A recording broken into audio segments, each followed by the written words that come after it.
Hi. So I can't actually make one of those I have no friends videos, even though I'm like one of the most isolated people in the entire world. I have I have a couple of really good, really close friends. And fuck everybody. Online friends are not only a stand-in for real friendships and relationships, but they are real friendships and relationships. And with, I don't know if all these people like really don't have any friends or if they're just trying to see if any that video like hurts anyone's feelings, because like I know people like if I made a video that made, and those videos get like thousands and thousands and thousands of views too. So if I fucked up and did something like that, like I would hurt people's feelings. um but I do have real life friends. I do not see them often. I do not like to leave my house. It takes an act of Congress to get me to fucking leave my house. Like especially since I started now that my job is like all online. It takes a lot to get me to leave my house. I don't like to do that. I've been like that ever since I was little. Um, if I have to go work in another fucking brick and mortar place, I will, but it's all right now. Like I would rather be a little bit poor than have to go somewhere with like demands and obligations being made of me. I can't stand that, especially whenever they completely control my schedule. Because seeing my daughter with a brick and mortar schedule is hard and intense, and she needs me in her life as much as I can possibly be. So I'm gonna do whatever it takes to do that. And yeah, I don't really. I mean, the very few handful of friends that I do have here, and I did take them for granted, and I didn't understand how people saw me for a really long time. Like whenever I was younger, I struggled really bad with like thinking nobody ever wanted to be around me, nobody ever wanted whatever. But then like later on, after a whole bunch of conversations, like it's, by your 30s, I feel like the people in your life will have been very revealing. And a, a lot of people have told me like nobody wants to be there for me and give me support because like lots of incidences have happened with like nobody was ever really there, like whenever my dad died or like and during my divorce or anything like that. And then eventually you'll get drunk with one of your friends and you'll like all your resentment will unfold for them, and they'll be like, well, we nobody thought you were like that. You always seem so independent. You always you don't seem to rely on anybody. You don't seem to like, even with, and it's weird because like I have one of the most whiniest, self-pitying, I know how attention seeking or whatever that eating disorders look to other people. Um,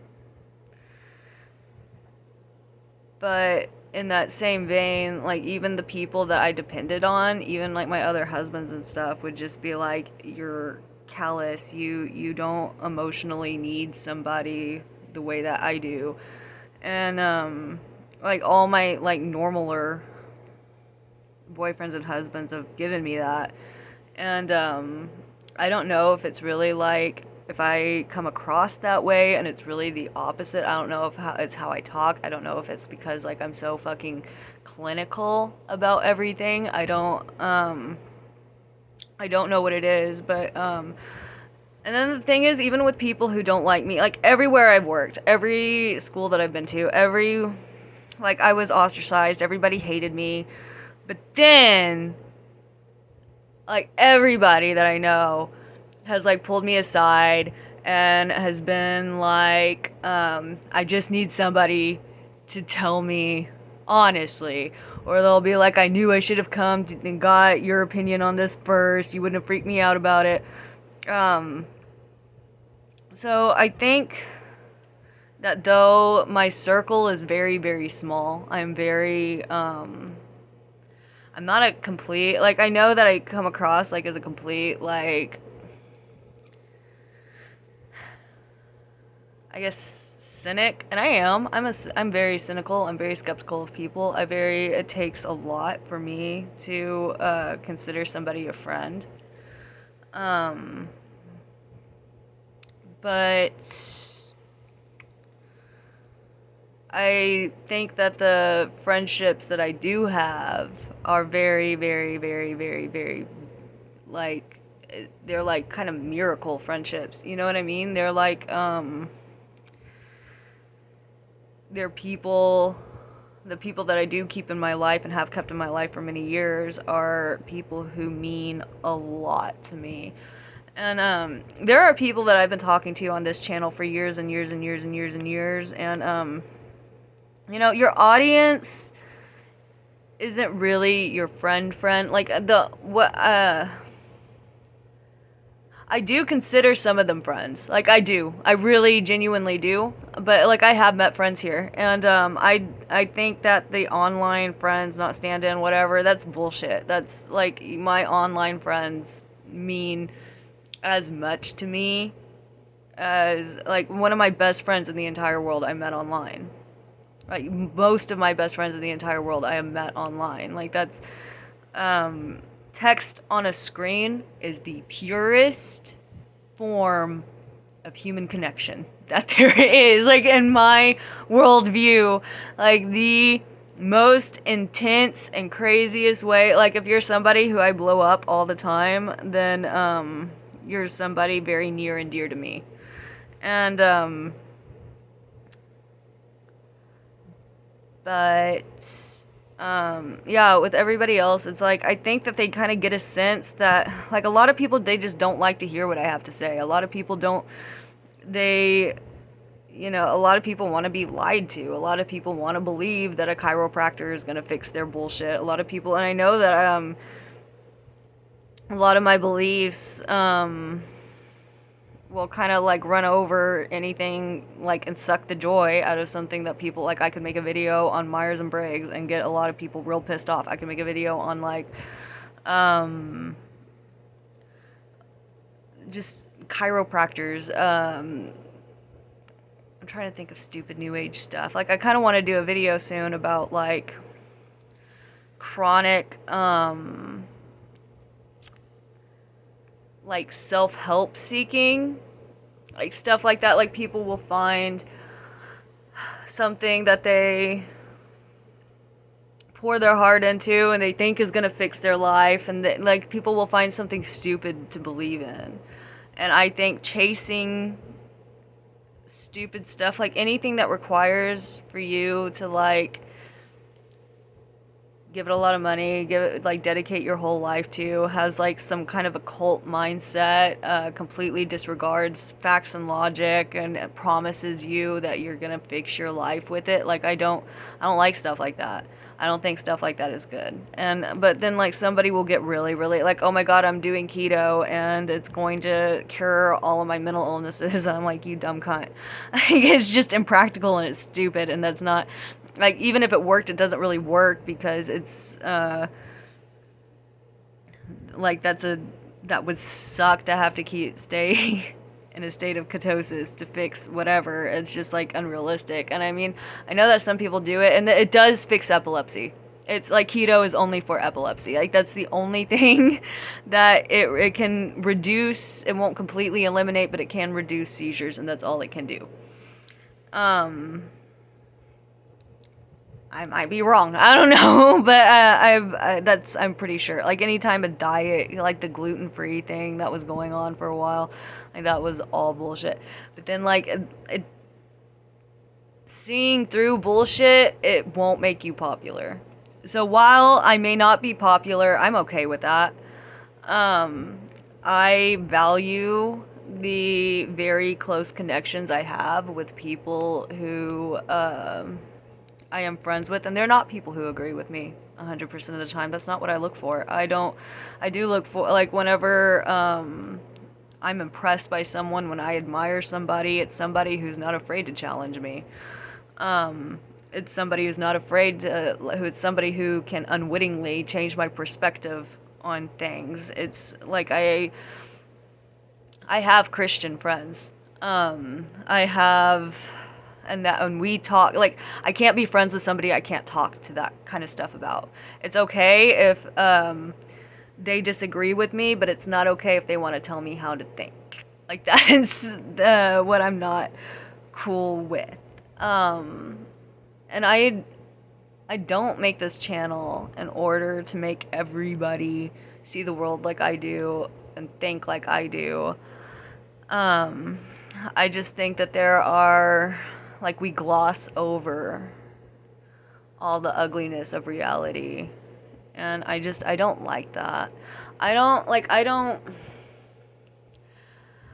I'm not comforted by bullshit fluff. I don't like to look at bullshit wrapped up in a pretty package and like being told this will fix your shit. This is how you're supposed to live your life. This is like, I don't like um kind of this influencer mentality of like presenting yourself like I'm a flawed person. I'm not like a role model. I'm not like uh I'm a real person. And I have all of these very real flaws and very real issues.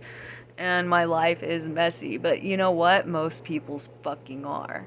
And do we really need one more motherfucker sitting up here telling you how to live your life, showing you that they lived their life more perfectly and better than you? And do you really need another motherfucker like sitting here shitting all over somebody else and being like, no, I'm better than them and I'm speaking up against them? Like, do we really need more of that?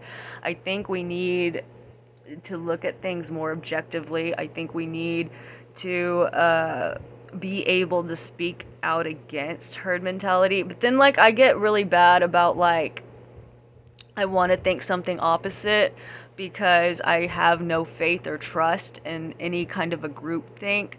Like, if everybody all agrees in one thing, I'm automatically skeptical of it just because, like, there is, like, some kind of miniature complex trauma I have with a whole bunch of with a big group of people all believing in one thing. Like, I don't like that, and every time I see it, I want to destroy it. Like, I don't want a whole bunch of people to be all happy and agreeing with, like, this one thing. Like, I don't like that. And something, and I understand that while it's good to constantly question everything, it's not good to be a contrarian just for the sake of being a contrarian.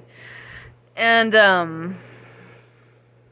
I think that I'm really bad about, like, well, I don't want to think like all those people. It'll make me feel less special. Like, I'm like that. Like, I feel like I really hate and resent the terms bulimia and anorexia. It's like, I don't want it to have a name. I want it to be like my unique special thing. Like, that's, and I don't know if I'm alone in thinking like that, but that's just how I think. But yeah, a lot of people ask if I have friends all the time, and I guess because I'm always alone on here. But you know what?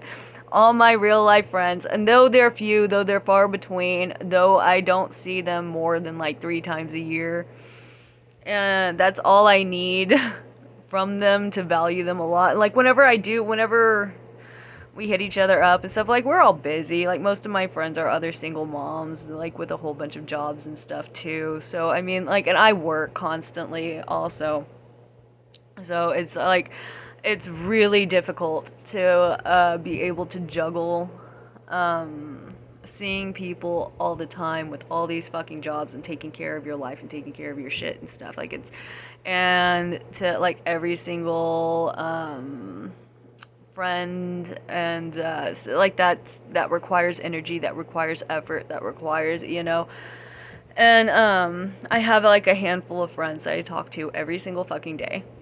And then I have like this little core group of like people, like there are at least 4 people that I can call if I'm in like a genuine crisis and I don't know what the fuck to do. There are people that I could call. And but the thing is, I never fucking do. Like um if the shit really has hit the fan, like I will be like, oh, okay, fuck, maybe I need to rely on somebody else for like 5 minutes, and then, but I don't know, like I really, really, really want to get out of my situations myself. I really, really, really don't want, I don't want anybody else involved with my life. I don't want anybody else to come in and see my life. I don't want anybody else to come in and judge me on how isolated I am. I don't like it when people do that. Like this, like one time I was talking, I had a friend over, and then he was like, "This is your whole world," and I was like, "Fuck you!" Like this is the only world that this is my safe little home is safe, home love, and yeah, that's. I kind of got off track with what I was saying. I don't know, my mind spaces out a lot. I'm sorry. But I don't know if there's any really cohesive point in this video. It's just like, I thought it was funny that me of all people can't make that I have no friends video. And I was like, oh, I do. And even like my viewers and shit, like I do care about my viewers. I do. And the only reason I say that you don't want to treat your viewers all the time, you don't want to trust them that much, because like a lot of times, whenever, you get too close to viewers or whatever, and they will start leaking dirt on you, you know what I mean? They're kind of like, people are two-faced, and you have to be on guard. You really do. And you really just have to use like your best intuition and your instincts in order to trust people or whatever, and to navigate a very complex social climate that is the internet. The internet is like, these aren't simplistic like names on a screen. Like, we have come beyond that point. Like, these names are human beings with thoughts and feelings that can influence your life from the computer screen. Like, seriously. And I feel like nobody really, I don't understand saying, like, I married one of my online friends. Like, he came here and we got married, and guess what? Our relationship in person was exactly the same as it was online. Like, my online clients,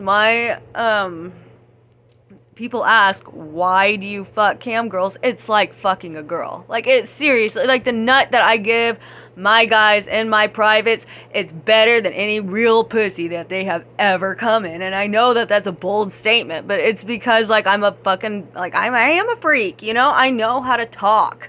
I know how to act. I know how to, it feels so personal, because I will fucking Hannibal Lecter their brains, and I will curate their experience, like, exactly the way that I know that they will want it. Like, I research the fuck out of fetishes. I really try to understand human sexuality in its entirety in order to make them fucking addicted to me. And it doesn't matter, like, I could have like a fucking face mask on, and I don't fuck with that big, like, the costumes and the pageantry, and I don't even rely on that, because I don't even have to look hot. Like, I can talk like a fucking freak. Like, I know what to say. I know the script. I know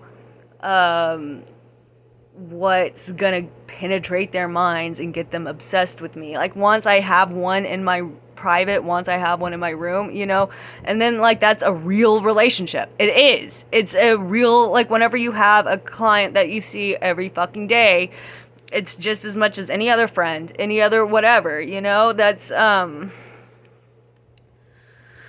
and of course, it's important to maintain a professional and business, like, mindset around them, mind you. Like, it's not the same relationship as you would have with, but, like, if you met another client in real life, you know, like if you have somebody coming into your place of business or something, your relationship with them is going to be different than your one with your friend or something. Um, but it's exactly the same online. I have met a couple of online friends. Every single time that I met them, like we get along exactly like we get along on the internet. Um, I don't understand the disconnect people have with that. Like it's a real, like, especially whenever you see somebody's face or whatever, like these parasocial connections that you have with people, like, you know, people say like it's like I'm sitting there having a conversation with my friend, and that's good. I like that. I like that I'm getting comments that say that. Um but I don't know. I think that we still have kind of an archaic view of the internet and internet relationships and stuff, because I know I got explicit there. I'm sorry, but I wanted to drive this point home. Like, it's a real thing. Like, that was every relation. Like, and you have to like stop taking it so flippantly, especially if your job is online, because the relationship that you're building with somebody, like, they can get mad at you and fuck your whole life up. They can, like, somebody, they like, nobody has to have dirt on you to go start a rumor, to go like, how many people have gotten you in trouble? Like, how many times have you been in a situation at school or at work or whatever where, you know, you're called into the office and you're like, what the fuck, really, that bothered them? Like, I mean, that can happen really hardcore at like riskier jobs like bars and on cam and stuff. So whenever you kind of get a flippant attitude and you start thinking nobody's watching me, nobody cares, like, it will blow up in your face. Like, that's happened to me before. I don't know if I told y'all this, but I used to be like a big bitter ass fat cunt, and I would shit talk Amberlynn Reed really bad. Like, before she blew up and became what she was, whenever it was just like a little tiny mini cult on the internet, and it was only like really portrayed on Kiwi Farms and stuff. And then yeah, I think I've said that on this channel before, but yeah, they doxed me. It really wasn't that bad, and I didn't like it really wasn't that bad. Um but I don't know, it kind of, after it did happen, I did start thinking, you know, why have I, like, I had to like seriously sit back and self-reflect and be like, why on earth have I said this, why was I being so mean? And like, I wrote like an Amberlynn Reed fan fiction, and I know that Amberlynn Reed read it because it was a Diamonds on My Bra and Kiwi Farms, and she mentioned I don't know, she didn't seem to mind, she didn't seem to be mad. It was a funny story. But I think that's all I have to say today, and that's why I can't make a video on why I don't have any friends, because I have some and I love them and they mean a lot to me. And I think people don't really realize I'm a lot more, like, I've been vulnerable up here, but I don't think that people realize that I'm really a lot sappier and a lot more emotional and a lot more sensitive than I think that I portray myself as. I don't know, I don't mean to do that. I don't really care. Like, I think that I used to really villainize vulnerability. I used to really think about it as like this terrible thing that you're burdening other people with, but I don't think it's that cut and dry anymore. I don't think that being vulnerable is necessarily bad. I don't think that we should all, I think, honestly, whenever you think about it, it's like, of course, there are things that about everybody's life that they can't tell everybody, that not everybody would totally understand, or, you know. But In that same vein, it's also weird to be like, you can't tell anybody about anything bad that has ever happened to you, and you have to act nice and normal, and like everything's fine all the fucking, like, that's weird too. That's like stuff that like that's what a rapist fucking tells you. Like whenever they don't want you, go around talking. That's like what a narcissist says whenever they don't want, like and I feel like maybe that rhetoric is so popular because like a lot of people were raised by people like that, and they just kind of internalized and normalized that. But also, yeah, there's like a time when you shouldn't be like, nobody should be like your suicide call every single fucking night whenever you could just call suicide hotline. And like I've known people that worked at suicide hotline, and everybody is like, they're like, oh my god, they just want to be like, just do it. But like it's annoying, like it is annoying to be like that. Yeah, there's like overburdening people, and then there's just like accepting things happen to you and everybody else, and it doesn't make you bad, because you kind of start to think that like, oh, I can't tell anybody anything that's ever happened to me because that just makes me a bad person. And it doesn't, it really doesn't. Like, yeah, it'll make people judge you, yeah, it'll make people think things about you, yeah, it will affect your relationships and stuff, but it doesn't make you a bad person, and it doesn't mean that you're unworthy and undeserving of friendship. Okay, bye.